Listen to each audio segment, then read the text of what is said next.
Hello everyone, today we'll continue looking at the PMP question bank. Next, let's look at question 11. For question 11, the scenario is, a project manager is advancing an IT project at a location with safety hazards, and the project is in its 5th phase. A team member working remotely at the site informs the project manager that the local regulatory authority has not yet received the permit fee. However, the project manager confirms that the fee has already been paid. The team member reminds the project manager that a test on the critical path is scheduled at the site that day. So what should our project manager do? First, what are the issues we're facing here? The first issue is the presence of safety hazards, and the second is that the local authority has not yet received the permit fee. These are the two main core problems. So in this situation, first of all, what is the correct approach for us? First, as project managers, what should we do? We should proactively present the payment proof or receipt to avoid any delays in the testing. So here we should choose option B. As for the other options, what exactly is wrong with them? Although the test must continue, it must be carried out in a compliant manner. Direct communication with officials from the regulatory agency helps to avoid delays, misinformation, and the possibility of non-compliance. This is because non-compliance could lead to other legal consequences. So regarding option A, first of all, it requires team members to request the payment proof from the project management office, right? And to ensure that the paper receipt is delivered to the regulatory agency and then wait for feedback. Because we need to continue with our testing today, using this approach would be relatively inefficient. On the other hand, option B is to directly meet with officials from the regulatory agency, which would make us more efficient. As for option C, it is to directly continue with the testing. But if we continue testing, there's a problem. If any violations occur, it could lead to some legal consequences. So we need to be careful here. Directly continuing with the testing is definitely not feasible. All right, that was question 11. Okay, now let's move on to question 12. For question 12, the scenario is that our company has launched a new strategic project. The objectives and scope of this project have been initially defined at the executive committee, and the stakeholders have also been identified. Now, as the project manager, we need to hold a project kickoff meeting. However, most of the stakeholders are in different locations, and some of them are even on vacation. So what should we do in this situation? So what is the situation now? Right now, we have an issue with holding the meeting, but the problem is that people are in different locations, right? Some people might even be on vacation. So how do we solve this problem? First of all, for virtual teams, the kickoff meeting actually allows us project managers to communicate with all stakeholders, no matter where they are or whether they are on vacation. In this way, we can ensure that all stakeholders receive the same information and have the opportunity to ask questions. Additionally, the kickoff meeting for virtual teams can be recorded and shared in case someone truly cannot attend. So what else can be done? They can also watch the recording afterwards. Here, first of all, which option should we choose? We should select option D, which is to schedule a virtual meeting. Which people would have one-on-one meetings, relatively speaking? Actually, first of all, since there are quite a few stakeholders, if you conduct one-on-one meetings, of course, it may be easier to gather opinions and solve some issues. However, what is missing? Between different people, between different stakeholders, they may have different issues, right? And it's also inconvenient. You can't easily record the meeting or keep records. Then here we also have option B. Option B is to postpone the kickoff meeting, which is definitely not acceptable, right? If you delay the project progress, it will actually affect many things. So postponing is definitely not appropriate. As for option A, it is to hold the kickoff meeting with the available stakeholders first, and then update the others afterwards. This actually doesn't seem to be a big problem, right? It's actually acceptable, but in fact, it's not particularly complete. What's the best option?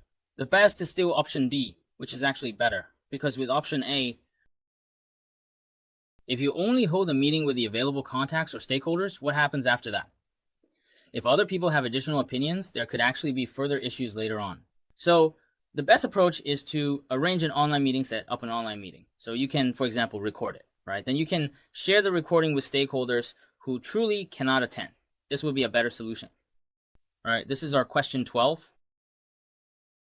Okay, next let's look at question 13. In question 13, our project manager is leading a project team with the goal of enhancing the product's competitiveness in the market. When defining the team's key performance indicators, what should we consider most importantly?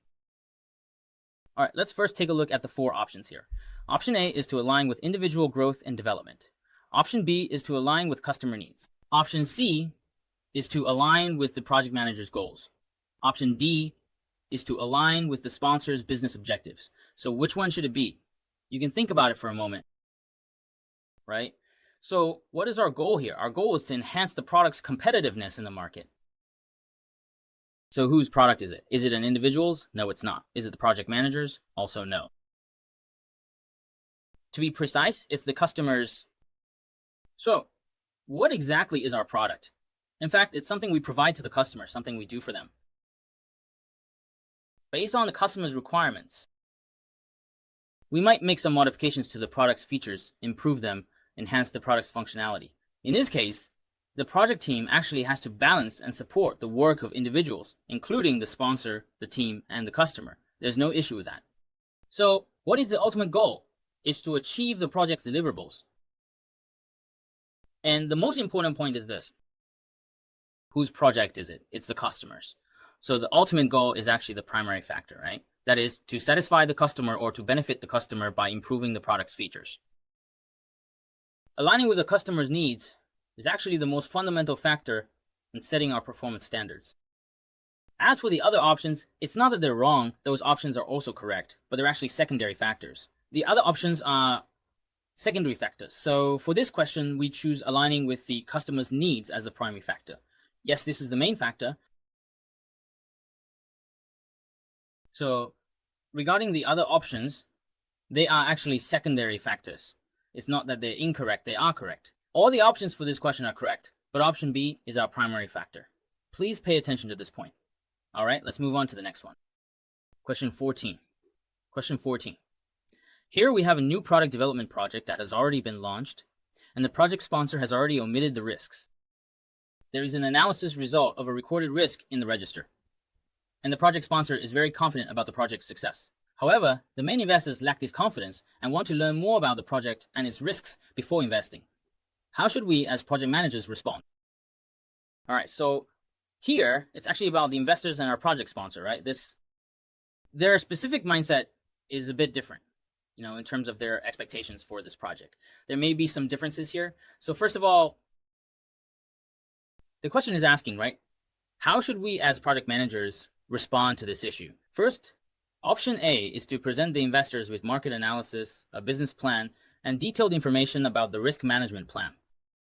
Option B is to prepare and present a cost-benefit analysis for the investors.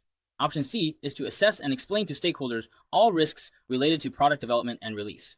Option D is to plan development activities for each project phase to attract stakeholder participation. All right, so here, first of all, as project managers, what should we primarily present to our investors? What is the most important thing? The most important thing to present is actually a detailed market analysis, including the business plan and risk management plan. These two are actually the information that can provide our investors with what they need to make investment decisions. As for the cost-benefit analysis, it is actually just one piece of information needed to make an informed investment decision. And presenting risks is also a necessary part of this.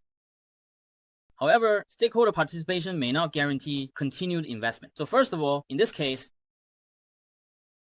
the main point is actually our option A, which is to provide our investors with such detailed information so that our investors can feel assured. As for the other options below, overall they are not entirely wrong, but they are just not quite as suitable in comparison to option A.